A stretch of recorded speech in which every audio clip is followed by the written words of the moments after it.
Online Sanskrit university YouTube channel, जिसका ध्येय वाक्य है स्वयमेव मृगेंद्रता, यूट्यूब चैनल में हार्दिक स्वागत है। इस वीडियो में हम आपको पढ़ाने जा रहे हैं 10वीं कक्षा का जो संस्कृत पाठ्यपुस्तक है सेमुषी भाग 2।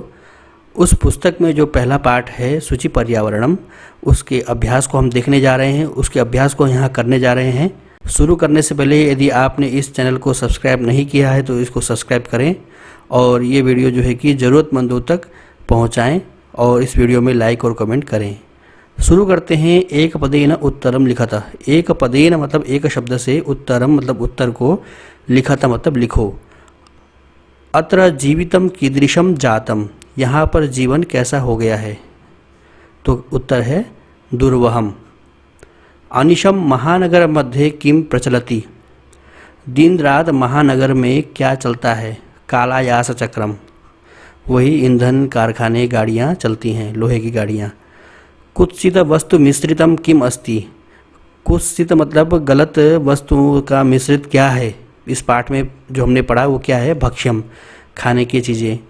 अहम कस्मै जीवनम कामये, मैं किसके लिए जीवन की कामना करूं, जो है कि तो मानव के लिए, मानव के जीवन के कल्याण के लिए, मानव को जो है कि शुद्ध पर्यावरण मिले, इसके जीवन के लिए कामना करें। केसाम माला रमणीया, किन की माला जो कि अत्यंत रमणीय है, हरित तरुणाम ललित लतानाम माला रमणीया। तो हमने जो है कि अभ्यास 1 कर लिया है। अब हम चलते हैं अभ्यास 2 में। अधोलिखितानां प्रश्नानां उत्तराणि संस्कृत भाषया लिखता। अधोलिखित मतलब नीचे दिए गए, नीचे लिखे गए प्रश्नों के उत्तरों को संस्कृत भाषा में अथवा संस्कृत भाषा के द्वारा लिखो। पहला प्रश्न है, कवि ही किमर्थम प्रकृतेः शरणं गच्छति, कवि किस कारण से प्रकृति के शरण में जाने को चाहता है, प्रकृति की शरण को चाहता है। उत्तर है धरातले दुष्करम जीवितम जातम अतः कवि ही प्रकृतेः शरणम इच्छति। धरातल में जो जीवन यापन है वह दुष्कर हो गया है, कठिन हो गया है, इसलिए कवि कहता है कि प्रकृति की शरण में जाना चाहिए, इसलिए प्रकृति की शरण को कवि चाहता है। कस्मात् कारणात् महानगरेषु संसरणम कठिनम वर्तते, किस कारण से महानगरों में चलना, संसरण मतलब चलना, कठिन हो गया है। उत्तर है मार्गेषु यानानाम अनंताः पंक्तयः सन्ति अतः महानगरेषु संसरणम कठिनम वर्तते। महानगरों में गाड़ियों की जो है कि पंक्तियां जो है, लाइन जो है अनंत हैं, ज़्यादा हैं, इसलिए महानगरों में चलना जो है कठिन हो गया है। अस्माकं पर्यावरणे किम किम दूषितम अस्ति, हमारे पर्यावरण में क्या क्या दूषित हैं। उत्तर है अस्माकं पर्यावरणे वायुमंडलम जलम भक्ष्यम धरातलम च दूषितम अस्ति, अर्थात हमारे पर्यावरण में वायुमंडल दूषित है, जल दूषित है, भक्ष्यम मतलब जो खाने की चीज़ें हैं वे दूषित हैं, धरातल मतलब पृथ्वी पूरी दूषित है, ये उसका उत्तर है। अगला प्रश्न है, कवि कुत्र संचरणम कर्तुम इच्छति, कवि कहाँ संचरण मतलब जाने को अथवा घूमने की इच्छा करता है। तो कवि नगरात बहुदूरम ग्रामांते एकांते वने संचरणम कर्तुम इच्छति, अर्थात कवि नगर से बहुत दूर गाँव के अंत में जो कि एकांत वन में संचरण मतलब जाने के लिए, संचरण मतलब घूमने के लिए, वहाँ टहलने के लिए जाने के लिए इच्छा करता है। स्वस्थ जीवनाय कीदृशे वातावरणे भ्रमणीयम, स्वस्थ जीवन के लिए कैसे वातावरण में भ्रमण करना चाहिए। उत्तर है स्वस्थ जीवन के लिए खगकुल कलरव गुंजित वनदेशे वातावरणे भ्रमणीयम, स्वस्थ जीवन के लिए खगकुल पक्षियों के समूह के द्वारा जो गुंजित वनदेश है, ऐसे वन प्रदेशों के वातावरण में भ्रमण करना चाहिए। अंतिमे पद्यांशे कवेः का कामना अस्ति, अंतिम पद्यांश में कवि की क्या कामना है। उत्तर है अंतिमे पद्यांशे कवेः कामना अस्ति यत् पाषाणी सभ्यता निसर्गे समाविष्टा न स्यात्, मानवाय च जीवनस्य कामना अस्ति, अर्थात पाषाणी जो सभ्यता है, जो पथरीली सभ्यता है, वह जो है कि प्रकृति में समावेश न किया जाए, पाषाणी सभ्यता को प्रकृति में समावेश न किया जाए और मानव के लिए जो है कि जीवन की कामना की गई है अंतिम पद्यांश में। प्रश्न नंबर 3 है संधिम संधि विच्छेदम कुरुत, संधि अथवा संधि विच्छेद करो। क में देखेंगे प्रकृति प्लस ये जो है कि यहाँ खाली है और जो है कि यहाँ प्रकृति रेव यह दिया गया है। तो यहाँ पर प्रकृति ही रेव में विसर्ग होगा और एव होगा, ये संधि विच्छेद का उदाहरण है। स्यात् डैश डैश और इसका जो है कि उत्तर दिया गया है स्यान नैव, तो यहाँ स्यात् न एव स्यान नैव। अब यहाँ देखिए ये डैश है अनंताः और यहाँ दोनों को मिला करके बन गया हेनंताः। तो यहाँ कौन सा शब्द आएगा, यहाँ ही शब्द आएगा। ही में जो ई है और जो है कि अ मिल करके यह बन जाता है और हेनंताः हो जाता है। बहि प्लस अंतः प्लस जगति, यहाँ पर जो है कि संधि के लिए कहा गया है। तो इन तीनों शब्दों को मिलाने के बाद क्या होगा, बहिरंतर जगति, यहाँ विसर्ग को जो है कि हरा हो जाता है। यहाँ पर डैश है और नगरात और दोनों को मिला करके बन रहा है अस्मान नगरात। तो यहाँ कौन सा शब्द आएगा, तो अस्मात् नगरात। यहाँ त को जो है कि न के साथ जुड़ जाने पर क्या होता है कि त भी जो है कि न हो जाता है। इसको हम संधि में पढ़ेंगे। संचरणम, यहाँ पर जो है कि सम प्लस चरणम है, इन दोनों को मिलाने के बाद म को जो है कि जो च का जो वर्ग है च छ झ झ या, इसका जो अंतिम वर्ण है या, ये हो जाता है। धूमम मुंचति, धूमम मुंचति में दोनों को मिलाने के बाद क्या होगा, धूमम मुंचति, ऐसा बनेगा। तो हमने संधि और संधि विच्छेद का अभ्यास भी कर लिया है।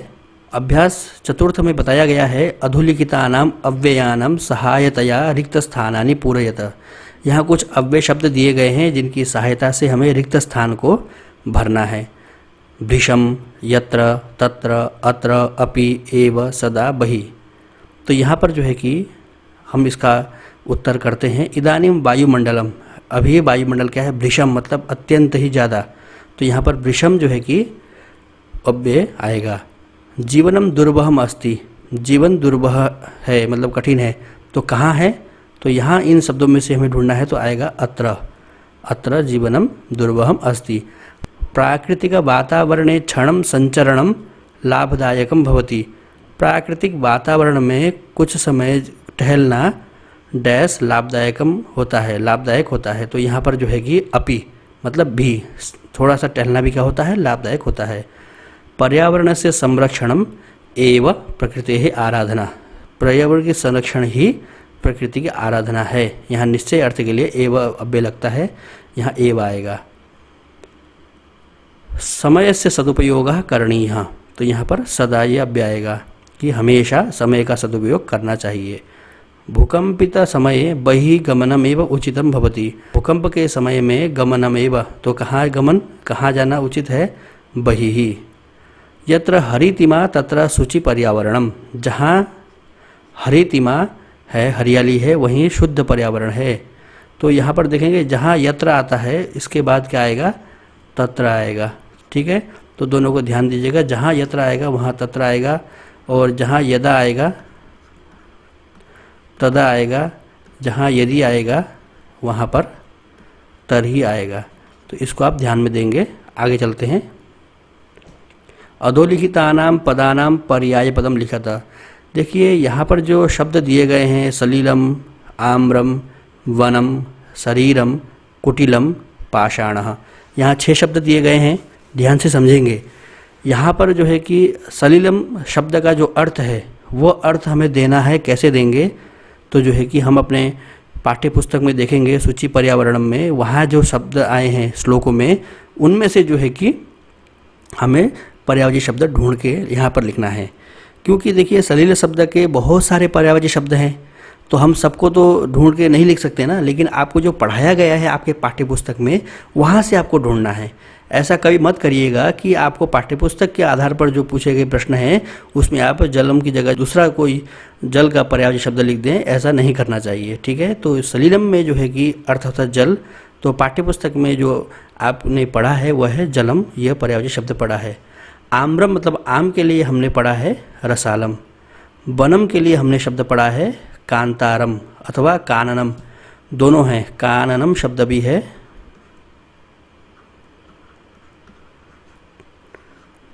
शरीरम शब्द के लिए यहाँ पर जो है कि आया है तनुः पेशयत। कुटिलम मतलब होता है वक्रम, मतलब टेढ़ा। कुटिल शब्द के लिए आया है टेढ़ा। पाषाण मतलब पत्थर के लिए यहाँ शब्द आया है प्रस्तरम।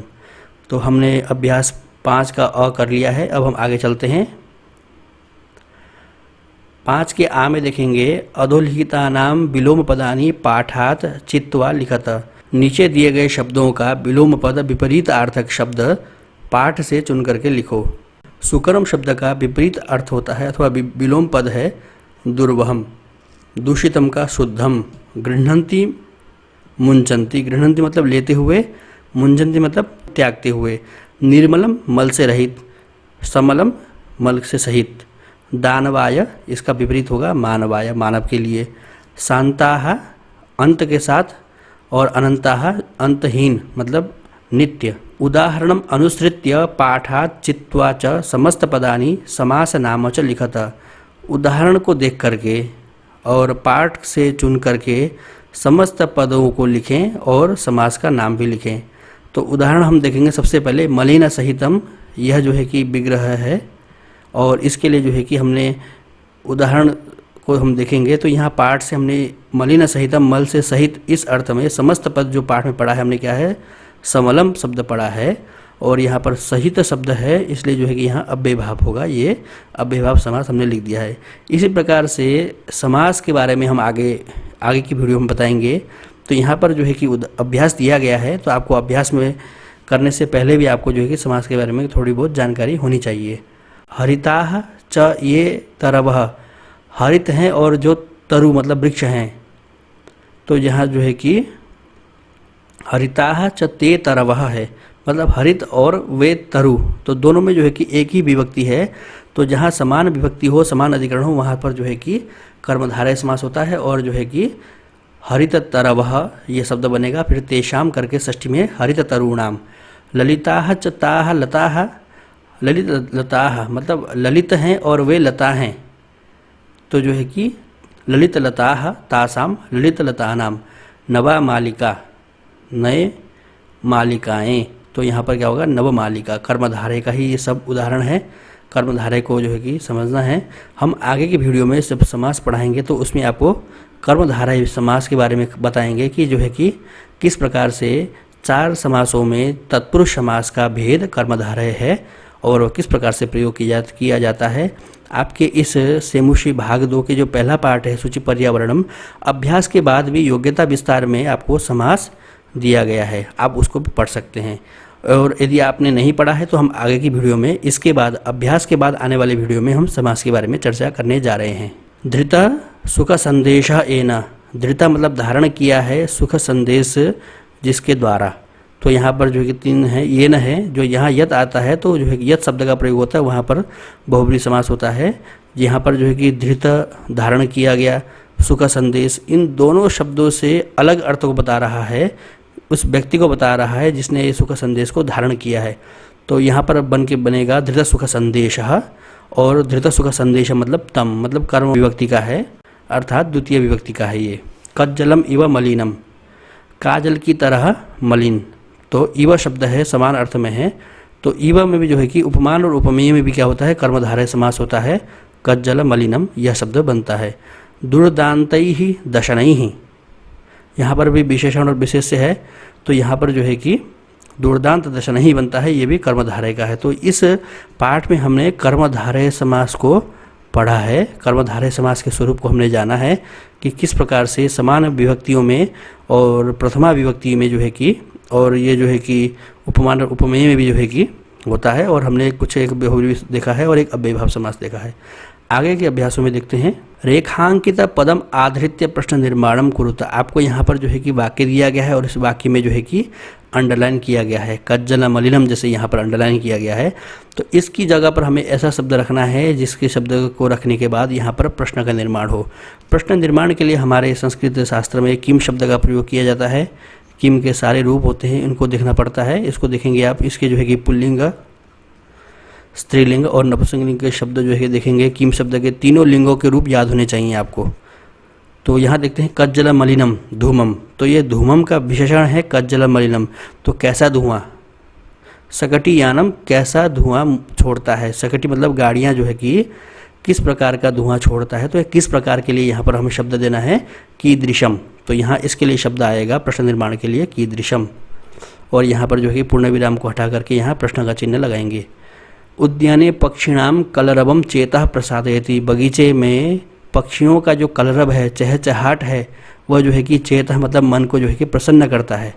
तो किसका कलरव, तो पक्षिणाम। तो किसका, तो यहाँ पर कस्य होगा, लेकिन यहाँ बहुवचन है तो कस्य कयोः केशाम, तो यहाँ पर केशाम होगा। किम शब्द के रूप आपको याद करने पड़ेंगे।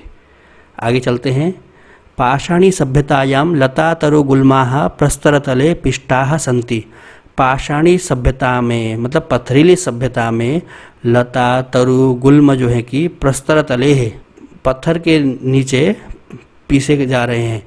तो यहाँ पर अंडरलाइन दिया गया है लता तरु गुल्माः में।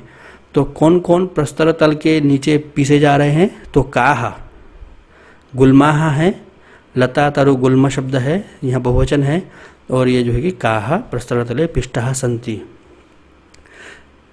यहाँ देखेंगे महानगरेषु वाहनानाम अनंताः पंक्तयः धावन्ति में महानगरेषु अंडरलाइन है, तो यहाँ पर होगा कुत्र अथवा केशु, कहाँ पर, किस जगह।